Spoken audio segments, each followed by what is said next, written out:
Commander Krexval stood on the bridge of his warship watching Earth rotate beneath him like a muddy marble. Pathetic, he sneered, his 4 arms crossed in disgust. They still burn fossil fuels. Still kill each other over invisible borders. This will be easier than crushing insects. His lieutenant approached nervously. Sir, the human representatives have arrived for the surrender negotiations. Surrender? Krexval's mandibles clicked with amusement. They haven't even seen our weapons yet. Send them in. Let's enjoy their terror. 3 humans entered the chamber, an elderly woman in a worn military uniform, a young man in a lab coat, and a teenage girl clutching a backpack. Krexval's sensors confirmed they carried no weapons, no technology worth noting. Just primitive communication devices, and was that paper? Welcome to your extinction, Krexval announced, his translator converting his clicks into English. I am Commander Krexval of the Zarathi Empire. We have conquered 1,000 worlds. Yours will be the 1,001st. The elderly woman, General Chen, stepped forward. Her weathered face showed no fear. We've received your demands. Before we respond, we'd like to show you something. Show me. Krexval's laughter echoed through the chamber. What could you possibly show me that would matter? Your nuclear weapons? We have shields that could withstand your sun exploding. Your armies? My single warship could vaporize your entire planet in minutes. The young scientist, Dr. Williams, opened his tablet. Actually, we wanted to show you this. He held up an image of mathematical equations.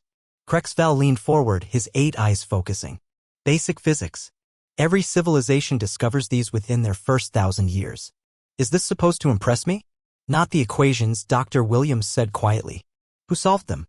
The teenage girl stepped forward. Hi, I'm Sarah. I'm 15.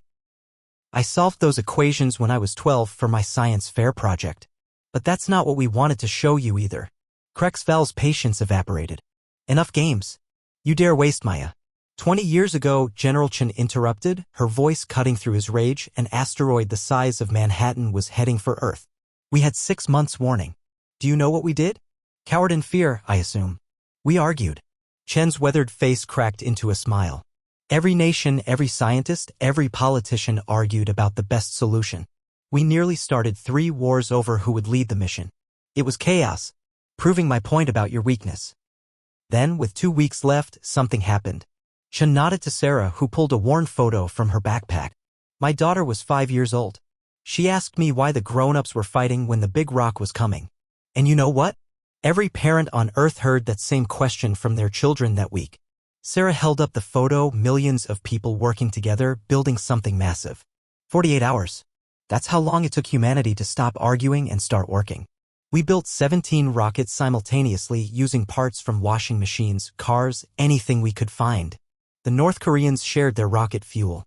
The Americans gave away their guidance systems. The Russians worked beside their oldest enemies. Every single rocket failed, Dr. Williams added. 16 explosions. 1 veered off course. Krexval's mandibles clicked victoriously. So you admit defeat? We weren't done, Chen said. With 3 hours left, a janitor named Miguel from Chile suggested we try something insane. Use our telecommunications satellites as a gravitational net. Every physicist said it was impossible. The math didn't work. But we tried it anyway, Sarah grinned. 7 billion people aimed their phones, their radios, their everything at the sky, bouncing signals off those satellites to create an electromagnetic field. It shouldn't have worked. The asteroid should have killed us all. But Krexval found himself leaning forward despite his superiority. But humans don't really care about should, Chen said. The field nudged the asteroid just enough. It missed us by 300 miles. We saved our planet with cell phones and stubbornness. Krexval's computers confirmed the story. The impossible made possible through sheer, irrational determination. That was luck. Nothing more. Was it luck when we cured cancer using moldy bread because our real labs were destroyed in an earthquake? Was it luck when we turned desert into farmland using nothing but human waste and determination? Was it luck when a group of strangers lifted a burning car off a child, suffering third-degree burns rather than letting her die? The chamber fell silent. Krexval's tactical computers ran simulation after simulation. Every scenario showed the Zarathi winning easily. Superior technology, superior firepower, superior everything. Except, you want to know our answer to your demands? General Chen stepped closer, her eyes never leaving his. No. No? Krexval's voice cracked. You've seen our power. We could end your species in moments. You could, Sarah agreed cheerfully. But here's the thing about humans, Commander. We're not very good at math. We see impossible odds and think, yeah, but what if we try anyway?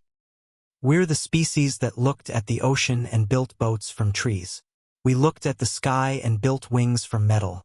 We looked at death itself and said, give us 5 more minutes. Dr. Williams pulled up another image. This is your homeworld, son. We've been watching it for the past hour while we've been talking. Notice anything? Crexval's 8 eyes widened. The stellar readings were impossible.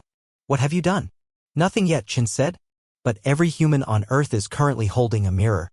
7 billion mirrors angled precisely. Took us about 30 minutes to coordinate using social media. We're bouncing and focusing sunlight into a concentrated beam aimed at your sun. It won't destroy it, but the solar flares would be inconvenient for your empire. The energy required, the precision, it's impossible. That's our favorite word, Sarah laughed. Impossible just means we haven't been desperate enough yet. And Commander? You just made 7 billion humans very, very desperate. Crexval stared at these insane creatures. His empire had conquered civilizations with planet-killing weapons with technology beyond imagination. But they'd never faced a species that weaponized their own stupidity, that turned their lack of advancement into an advantage, that looked at certain death and asked, but what if we all just try really hard? Your terms, he asked quietly. Leave, Chen said simply. Tell your empire that Earth is under the protection of the most dangerous force in the universe. Which is? Sarah grinned. Humans who've run out of better options. As the Zarathi warship retreated, Crexval sent a single message to his empire, avoid Earth. They have a weapon we cannot defend against. What weapon? Came the reply. Crexval thought of 7 billion beings too stubborn to calculate odds, too foolish to accept defeat, too human to surrender. Hope, he transmitted. They have hope. Back on Earth, General Chen watched the alien ship disappear. Sarah tugged on her sleeve. Think they'll be back? Chen smiled. Probably. But next time they'll know better than to give us time to get creative. We didn't really have 7 billion mirrors, did we? Dr. Williams whispered. Of course not, Chen whispered back. But they didn't know that humans are excellent liars when our children's lives are at stake. Sarah laughed. So we saved Earth with math, mirrors, and bluffing? No, Chen pulled her granddaughter close. We saved Earth the same way we always do. By being too human to know when we're supposed to lose. Above them, the stars twinkled peacefully, unaware that the most dangerous species in the galaxy had just discovered their greatest weapon wasn't technology or strength or intelligence. It was their absolute refusal to act like they were supposed to.